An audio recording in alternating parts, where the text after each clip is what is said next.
अस्सलाम वालेकुम व्यूअर्स, कैसे हैं आप सब लोग। उम्मीद है खैरियत से होंगे और बहुत खुश होंगे। 85 एपिसोड का आगाज़ हो गया है। एपिसोड की तरफ आगे बढ़ने से पहले प्लीज़ मेरा चैनल सब्सक्राइब करिएगा और बेल आइकन पे क्लिक करिएगा ताकि हर आने वाली वीडियो आपको मिलती रहे। तो बढ़ते हैं आज के एपिसोड की तरफ। सुल्तान और अर्तुगरुल हानली बाजार का रुख करते हैं। एकतरीना उनको देखकर एक तरफ छुप जाती है और वो सुल्तान को देख लेती है। दूसरी तरफ अर्तुगरुल तुर्गुत को कहता है कि कल तमाम बाजार खाली होना चाहिए, तुर्क सरदारान का जिरगा है। अर्तुगरुल कहता है कि जैसा आप कहेंगे वैसा ही होगा। एकतरीना देखकर कहती है अच्छा तो सुल्तान अलाउद्दीन यहाँ आए हैं। दूसरी तरफ सुल्तान अलाउद्दीन को अर्तुगरुल कहते हैं कि आप सराय में चलें। वो सराय में चले जाते हैं। बमसी कहता है कि बाई ने दुकानों को बंद करने का हुक्म क्यों दिया है, क्या बाई बाजार बंद कर रहे हैं। एकतरीना छुपकर ये सुन रही होती है। तुर्गुत कहता है कि ये यकीनन तुर्क कबाइल का जो जिरगा है उसकी हिफाजत के लिए बाई ने ये किया होगा।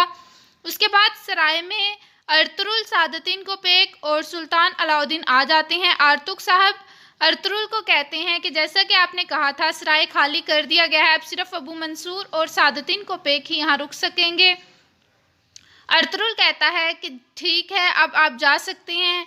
आर्तुक साहब वहाँ से चले जाते हैं। उसके बाद एक आदमी आता है, वो सुल्तान अलाउद्दीन को कुछ खत देता है। सुल्तान अलाउद्दीन कहते हैं कि शाम के खाने पर मैं बात करना चाहूँगा, अभी फ़िलहाल मैं चाहता हूँ कि मैं अकेले में कोनिया से आए हुए इन खतूत को पढ़ूँ। वो चला जाता है। उसके बाद सादतीन कोपेक अर्तुगरुल से कहता है कि मुझे आपसे कुछ बात करनी है।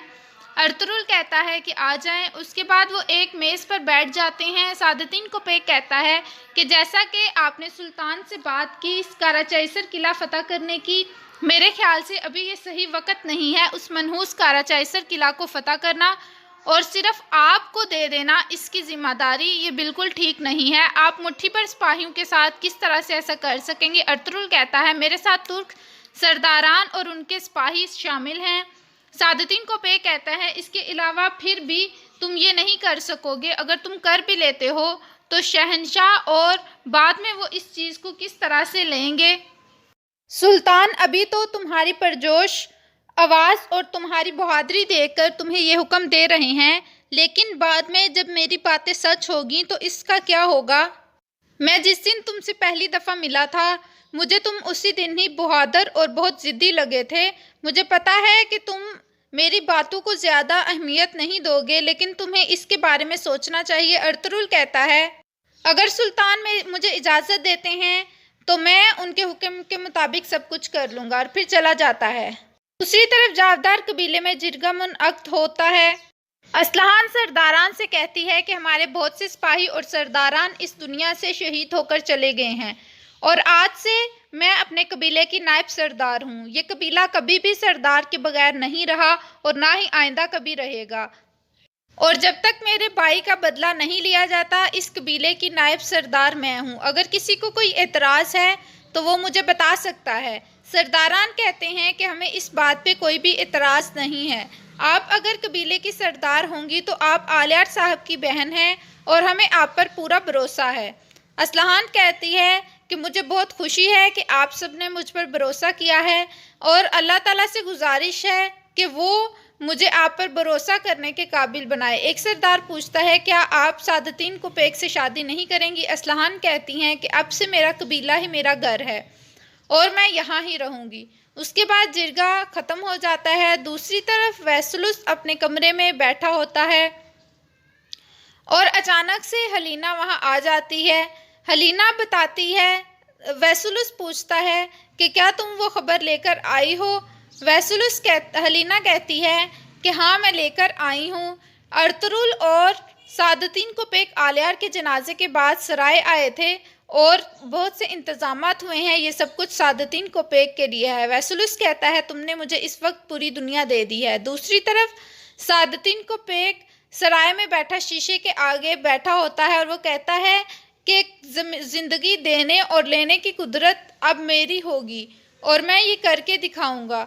दूसरी तरफ मैं सुल्तान को जहर दूंगा और इसका ज़िम्मेदार अर्तुगरुल ठहराया जाएगा और असलहान का बदला भी लूँगा। अर्तुगरुल से मुझे छुटकारा हासिल करना होगा। दूसरी तरफ तुर्गुत और बमसी सराय में आते हैं। बमसी कहता है कि क्या अबू मंसूर के लिए सब इंतजामात हैं? तुर्गुत कहता है क्या तुम उसे अभी भी एक ताजर समझ रहे हो?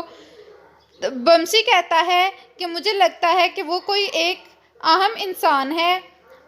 दुंदार कहता है वो सिर्फ एक ताजर है और अर्तुरुल भाई के साथ सिर्फ तजारत की बात हो रही है। तुर्गुत कहता है कि ऐसा ही होगा। उसके बाद सादतीन को पेक आ जाता है। वो पूछता है कि अर्तुरुल कहाँ है? तुर्गुत कहता है वो अबू मंसूर के साथ बातें कर रहे हैं, दिल और दिल की बातें। बमसी ये सुनकर हंसना शुरू हो जाता है।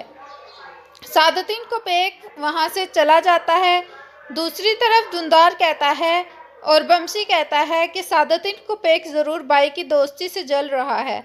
दुंदार कहता है कि इसके दिल में ज़रूर कुछ ना कुछ है, देखते हैं कि इसके दिल से क्या बाहर आता है। और फिर वो वहाँ से चले जाते हैं। दूसरी तरफ अर्तुरुल सुल्तान को काराचैसर की तमाम मालूमात दे रहा होता है और वो बताता है कि हम किस तरह से हमला करेंगे, हम उनकी तमाम खुराक बंद कर देंगे। इतने में वहाँ पर सादतीन को पेक आ जाता है। सुल्तान कहता है कि अर्तुरुल की बातें सुने, वो हमें काराचैसर किले के बारे में अहम मालूमात दे रहे हैं। अर्तुरुल कहता है कि हम काराचैसर किले की तमाम तजारत बंद कर देंगे और उनके पास सिर्फ पानी का एक कुआं होगा। उनके पास पीने के लिए पानी तो होगा लेकिन खाने के लिए कोई भी चीज़ नहीं होगी और वो इसी तरह भूख से मर जाएंगे। और अगर वो हमला करते हैं तो मेरे साथ तमाम तुर्क सरदारान के सिपाही हैं। इसके अलावा वो अगर बाहर से कोई भी चीज़ आती है तो मैं उन पर हमला करूँगा। अगर निकिया से शहनशाह दस्ता भेजता है, सुल्तान कहते हैं, तो अर्तुरुल कहता है कि वो सिर्फ 2 रस्तों से आते हैं, हम वो दोनों रास्ते भी बंद कर देंगे। सादतीन को पेक चुप करके ये तमाम बातें सुन रहा होता है। सुल्तान कहता है चलो आओ खाना खाते हैं। इसके बाद वो खाने की मेज़ पर आकर बैठ जाते हैं। सादतीन को पेक अपनी अंगूठियाँ देखता है और उसके बाद सुल्तान रोटी का एक टुकड़ा तोड़ता है और वो अर्तुरुल को देता है। सादतीन को पेक जब पकड़ने लगता है तो अपनी अंगूठी खोलकर उसमें सुल्तान के पानी में जहर मिला देता है। उसके बाद अर्तुरुल बता रहा होता है कि जब आप हमें फ़ौज की मदद करेंगे हम उनको सामने नहीं लाएंगे, हम वैसुलुस जब हमला करेगा हम उसके साथ लड़ेंगे और फ़ौज बाद में शामिल होगी और इसी तरह उसको छुपने के लिए कोई भी जगह नहीं मिलेगी। उसके बाद सुल्तान वो पानी पीना शुरू कर देता है। सादतीन को पेक छुप कर ये सब कुछ देख रहा होता है। उसके बाद वो चुप करके बैठा रहता है और उनकी बातें सुनता है। उसके बाद काराचैसर किले का मंजर शुरू होता है। काराचैसर किले में वैसुलुस कहता है कि सादतीन को पेक अर्तुरुल से बुग़्ज़ रखता है और सोने पे सुहागा ये कि सुल्तान खुद अर्तुरुल से मिलने आ गया है और इस बात से ज़रूर सादतीन को पेक बुग़्ज़ रखेगा और वो इस बात पे जल रहा होगा और वो इस जलने और बुनने के लिए कोई ना कोई तरकीब ज़रूर करेगा। कमांडर कहता है कि वो इसके लिए क्या करेगा। वैसुलुस कहता है वो जो भी करेगा उसके बारे में मेरा बहुत अच्छे ख्यालात हैं, लेकिन मैं उसको बहुत अच्छी तरह से जानता हूँ। वो मुझसे जब भी मिला है वो अर्तुरुल को ज़रा भी पसंद नहीं करता और वो इसके लिए किसी भी हद तक जा सकता है।